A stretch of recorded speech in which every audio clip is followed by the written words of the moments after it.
Hey everyone, welcome to Chill and Code. This is Jagadish over here, and today we are diving into one of the most fundamental concepts of Java, which is variables.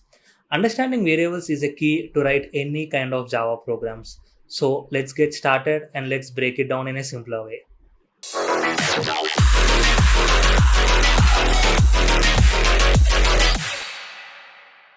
So let's start with what a variable is.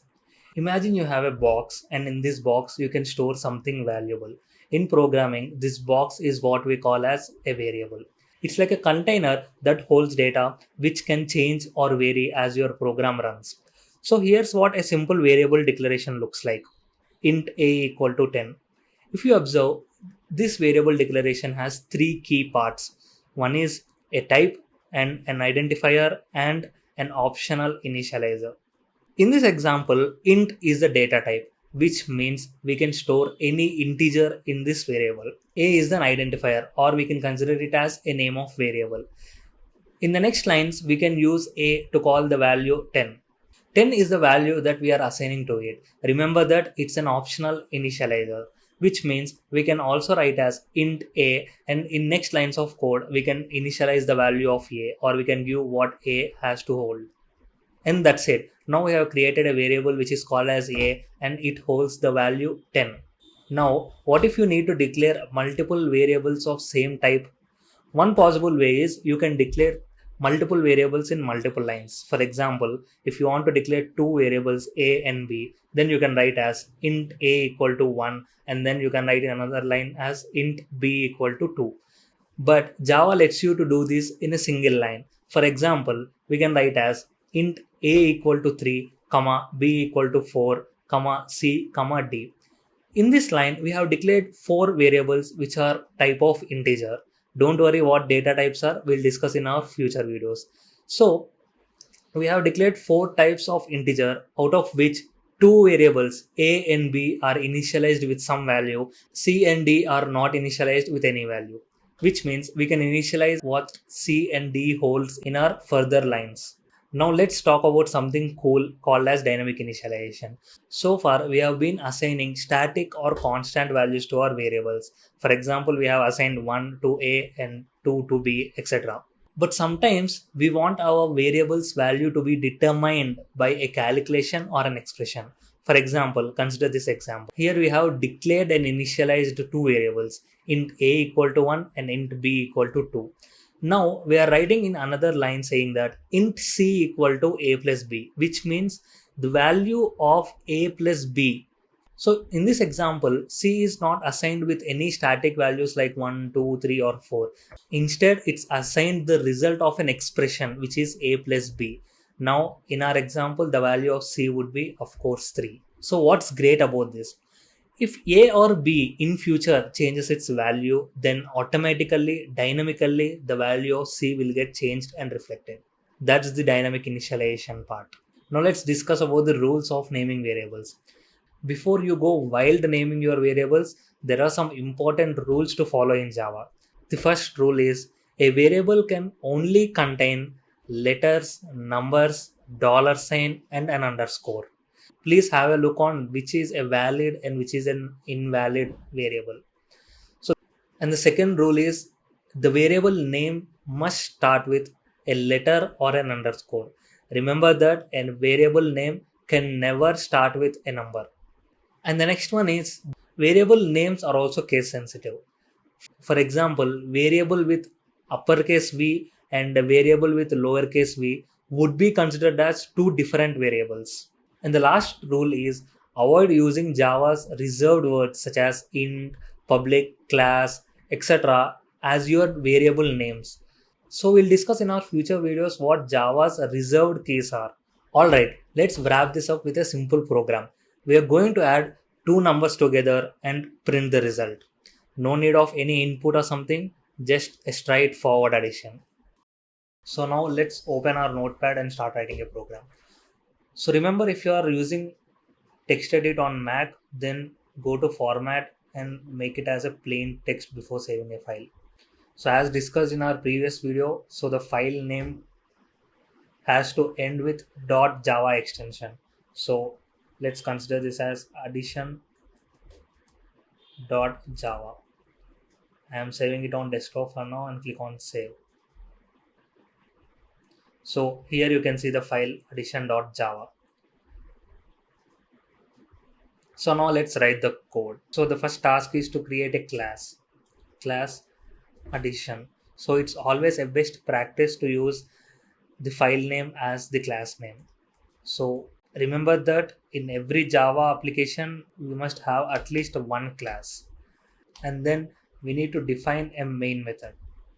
Public static void main string array of args. So let's discuss what each of this word means in our future videos. But for now, please remember that. So please remember that this line is the main method declaration, and the main method is the entry point of any Java application. So there must be at least one main method to run your program. So now let's initialize a variable int a equal to 1 comma b equal to 2.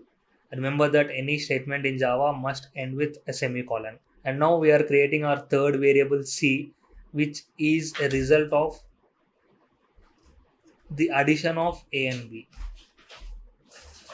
So now we need to output the value of c. So to output any value on the terminal, we use system.out.println, and in brackets you can give the variable c semicolon again. So initially we are defining a class called as addition. It's always a best practice to create a class name which is equal to the file name. So our first line declares a class called addition. Remember that it's always best practice to use a file name as a class name. And the second line which we are writing here is to declare a main method. Remember that. And this line defines main method, which is the entry point of every application. And then we are declaring two variables and initializing the values 1 and 2. And then we are creating a third variable which holds the value of a plus b. Initially the addition a plus b happens, and then that value will get assigned and stored in C. And then we are using system.out.println to output the value of C in our console. So we'll mention what we need to output, which is C over here. And notice that we are using uppercase S in string and uppercase S in system. So now let's run the program. So initially we have stored this file in desktop. So I'm navigating to the desktop, and then so there are two steps in Java execution. The first step is to compile the code and then to run the code. So to compile the code, we use java c command space file name, which is addition.java. So once you click on enter, it checks for any compilation errors in our program. And if everything is fine, then it will create a file, which is addition.class. The class file will get created. Now we need to use another command to run this class file so that we can see the output of our program. So the command is java space class name. The class name is also addition over here. So java space addition will get the output 3. So let's see how this is getting outputted. Initially we are initializing this variable a with 1 and b with 2. So the addition of a and b is getting stored in C. And as we have written system.out.println of C, the value is getting printed here in our console. Now let's modify this a bit. So let's write addition of A and B is plus C. So try to understand what we are doing here is, so we are writing something in double quotes, which means that we need this value to be outputted on console as it is, and then we are concatenating it with the value of C, which means the output will look like addition of A plus B is 3. I'll show you. So if you do any kind of changes to the program, we need to compile the program again, and then we need to run the program again. So if you see now, the output is addition of A plus B is C. Now let's try to modify the value of A and save the file again. So whenever we do some change and we want to run the file, we need to compile the file again, and then we need to run the file again. So now you can see the value has been changed. So this is the use of dynamic initialization. So here we are not initializing C with a fixed value, rather we are initializing the value of C with a result of an expression A plus B. Alright, that's a wrap on variables in Java. In this video, we have learned what variables are, how to declare them, how to initialize them, and we have learned all this using a simple program. So thanks for watching. If you are having any kind of questions, please post them in comments. Let's chill, code, and learn together.